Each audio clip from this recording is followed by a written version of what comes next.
साथियों, बिहार के छपरा जिले का एक बेहद छोटा सा गांव है जिसे जखुआ गांव के नाम से जाना जाता है।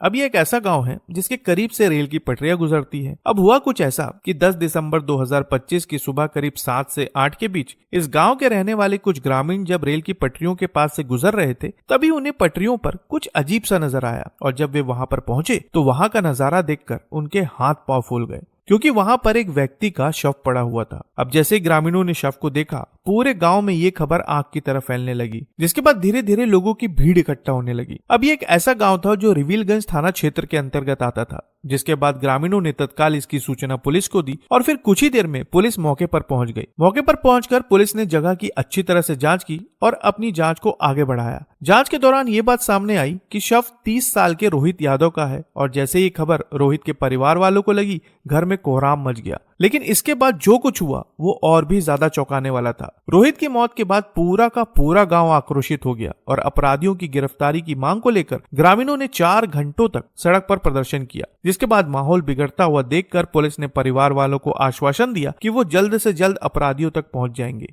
अब इस गुत्थी को सुलझाने के लिए पुलिस ने अपनी जांच को रफ्तार दी और सबसे पहले कॉल डिटेल्स, मूवमेंट, लोकेशन और घटनास्थल की वैज्ञानिक जांच की गई। और आखिरकार पुलिस की जांच के बाद कुछ ऐसी चीजें सामने आई जिसे जानने के बाद हर कोई हैरान रह गया। सिर्फ कुछ ही घंटों में पुलिस ने इस पूरी गुत्थी को सुलझा लिया और फिर इस मामले में 2 लोगों को हिरासत में लेकर उनसे पूछताछ की गई। पूछताछ के दौरान दोनों ने इस पूरी घटना की एक ऐसी कहानी सामने रखी जिसे सुनने के बाद किसी की भी रूह कांप जाएगी। मीडिया सूत्रों के अनुसार ये बात सामने आई कि आज से करीब 5 साल पहले यानी कि 2020 में रोहित की शादी हुई थी। शादी के बाद रोहित का शादीशुदा जीवन बहुत बढ़िया तरीके से चल रहा था और फिर समय के साथ इनके 2 बेटे हुए। आज के समय रोहित का एक बेटा 4 साल का है और दूसरा 2 साल का। शादी के वक्त रोहित गांव में ही छोटे मोटे काम कर लिया करता था, लेकिन फिर शादी के कुछ समय बाद रोहित को गुजरात में काम मिल गया। गुजरात में वो एक कंस्ट्रक्शन कंपनी में काम करने लगा और इसी दौरान वो अपनी पत्नी और बच्चों को लेकर गुजरात चला गया। गुजरात में रहकर अब वो बढ़िया तरीके से काम कर रहा था। अब रोहित का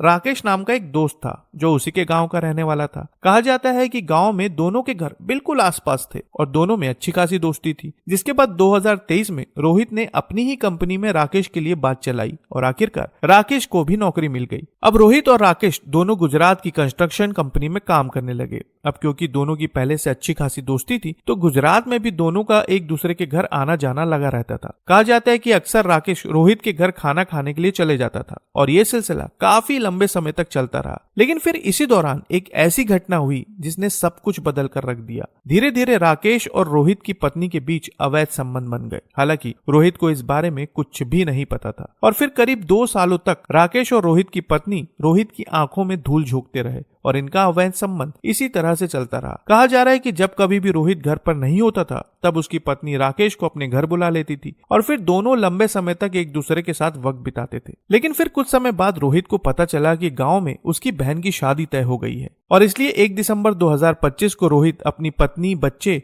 और राकेश के साथ अपनी बहन की शादी में शामिल होने के लिए गांव चला गया। अब घर में शादी की तैयारी होने लगी, लोग अपने अपने काम में व्यस्त हो गए। लेकिन तभी रोहित ने देखा कि उसकी पत्नी अक्सर रात में अचानक गायब हो जाती है। कुछ समय के लिए उसे ऐसा लगा कि शायद शादी का माहौल है और इसलिए शायद वो शादी वाले घर में व्यस्त होगी। लेकिन फिर धीरे धीरे उसे अपनी पत्नी पर शक होने लगा। जिसके बाद एक दिन रोहित ने रात के वक्त अपनी पत्नी का पीछा किया। आखिरकार अपनी पत्नी का पीछा करने के बाद उसके सामने एक ऐसी सच्चाई सामने आई जिसे देखकर उसके पैरों तले जमीन खिसक गई। उसने देखा कि रात के अंधेरे में उसकी पत्नी उसी के दोस्त राकेश से मिल रही है।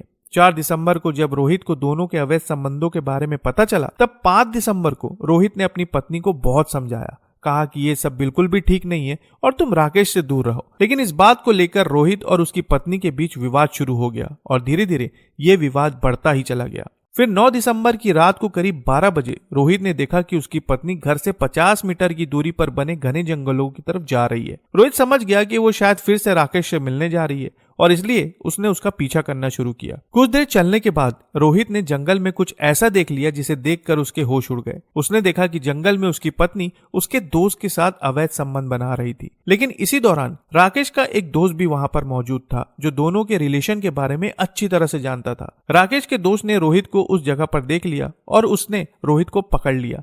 इसके बाद वो जोर से राकेश को आवाज देने लगा। अब जैसे ही राकेश और रोहित की पत्नी ने आवाज सुनी, दोनों वहां पर पहुंचे और उसी वक्त इन तीनों ने मिलकर रोहित को हमेशा के लिए रास्ते से हटाने का प्लान बना लिया। मीडिया खबरों के अनुसार कहा जा रहा है कि रोहित की पत्नी ने उस वक्त रोहित का हाथ पकड़ा और फिर राकेश ने धारदार हथियार से रोहित पर हमला करना शुरू कर दिया, जिसकी वजह से उसकी सांसें थम गई। इस घटना को अंजाम देने के बाद इन लोगों ने रोहित के शव को रेलवे ट्रैक पर छोड़ दिया और फिर तीनों अपने अपने घर चले गए। इन लोगों को ऐसा लगा कि शायद ये कभी पकड़े नहीं जाएंगे, लेकिन पुलिस इन्वेस्टिगेशन ने इस पूरे मामले का खुलासा कर दिया। इस मामले में आरोपियों की निशानदेही पर पुलिस ने घटना के वक्त इस्तेमाल किए गए कपड़े, धारदार हथियार और सभी साक्ष्य बरामद कर लिए गए और कहा जा रहा है कि पूछताछ के दौरान दोनों आरोपी राकेश और मृतक की पत्नी ने अपना अपराध स्वीकार कर लिया है। तो साथियों, ये था बिहार के छपरा का वो मामला जिसके खुलासे ने हर किसी को चौंका कर रख दिया। आप इस पूरे मामले पर क्या कहना चाहेंगे कमेंट में जरूर बताएं और नई खबरों के लिए चैनल को सब्सक्राइब करना ना भूलें। तो फिर मिलते हैं बिल्कुल एक नई खबर के साथ, तब तक के लिए आपका बहुत बहुत धन्यवाद।